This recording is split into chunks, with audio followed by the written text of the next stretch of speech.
Assalamualaikum warahmatullahi wabarakatuh.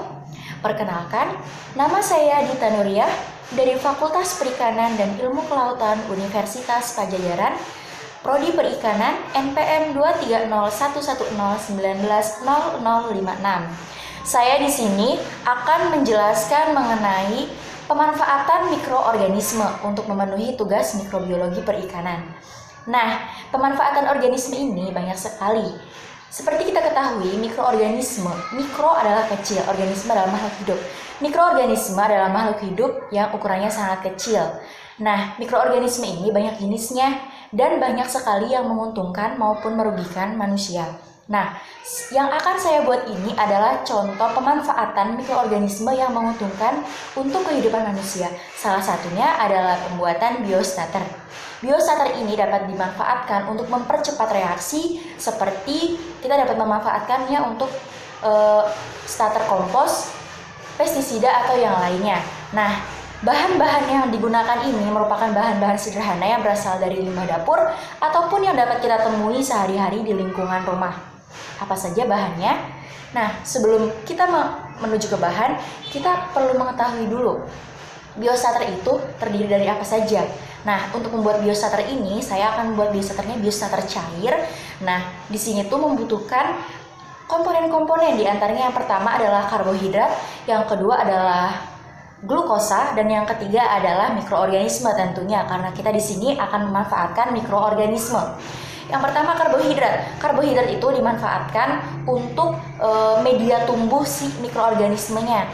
Nah, karbohidrat ini bisa didapat dari misalkan dari singkong, ataupun dari kulit pisang, atau dari bonggol pisang, atau banyak yang lainnya.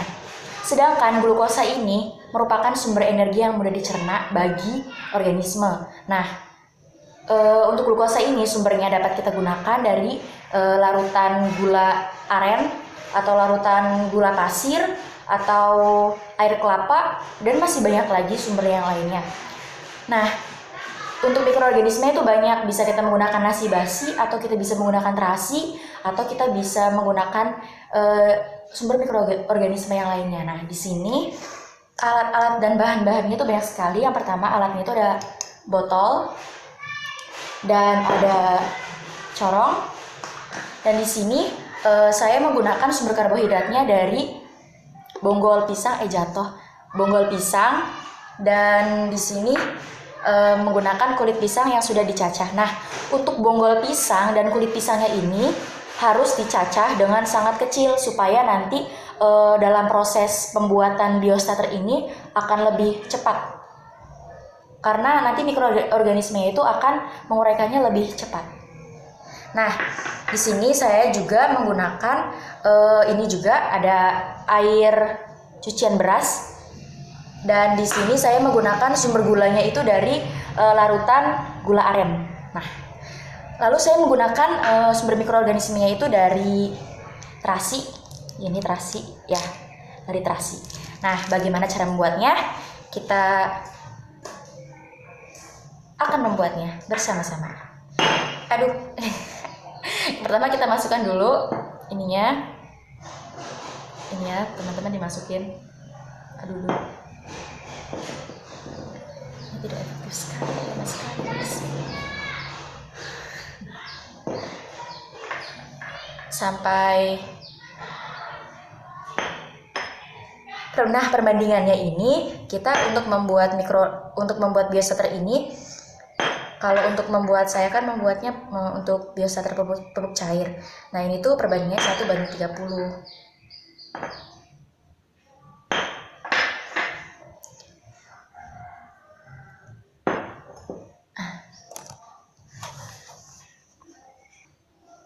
Nah, untuk kulit pisang dan bonggol pisangnya sudah saya masukkan.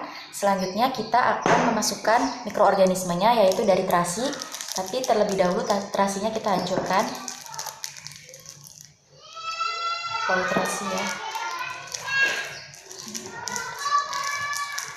Nah, terasinya kita hancurkan terlebih dahulu.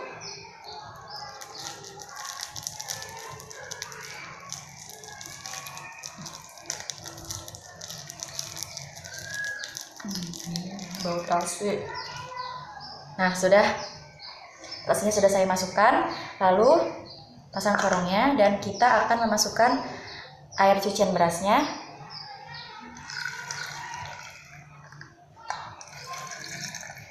Dan selanjutnya kita akan memasukkan air gula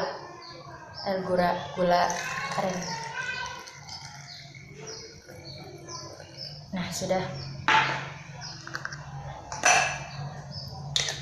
Nah, teman-teman, sudah jadi. Nih, komposisinya adalah di sini ada unsur karbohidrat, glukosa, dan ada mikroorganismenya. Karbohidratnya itu saya ambil dari bonggol pisang dan kulit pisang, sedangkan dan air cucian beras. Sedangkan untuk mikroorganismenya saya menggunakan terasi, dan untuk glukosanya saya menggunakan air gula merah. Ini dibolak-balik aja untuk diratakan. Nah, ini kita buat dan kita simpan di tempat yang tidak terkena cahaya matahari langsung, dan suhunya itu suhu hangat dan tidak terkena matahari langsung. Dan usahakan setiap hari itu botolnya ini dibukanya cepat. Aduh, kenapa susah. Nah, dibuka. Setiap hari harus dibuka. Kenapa harus dibuka? Karena dalam botol ini akan terjadi proses fermentasi. Fermentasinya itu fermentasi secara anaerob. Sehingga dalam sini tuh ada udara-udara. Ketika kita tidak membukanya, maka nanti saat kita membukanya di kemudian hari, misalkan dalam jangka waktu seminggu kita nggak buka, terus kita ngebukanya tuh bakalan nanti ngeledak gitu. Soalnya di sini tuh ada tekanan udara gitu yang harus dikeluarkan gitu. Makanya setiap hari itu harus dibuka. Nah, kalau misalkan ini tuh masa simpannya 1 minggu atau 2 minggu, bisa juga lebih, bergantung dari suhu. Kalau di saya sendiri di sini kan di Cirebon, suhunya termasuknya panas, mungkin juga akan membutuhkan proses yang lebih cepat. Dan inilah biostarter rumahan yang bisa dimanfaatkan untuk pupuk cair dan biostarter dari kompos. Sekian dari saya, kurang lebihnya mohon maaf. Saya akhiri. Wabillahi taufiq wal hidayah. Wassalamualaikum warahmatullahi wabarakatuh.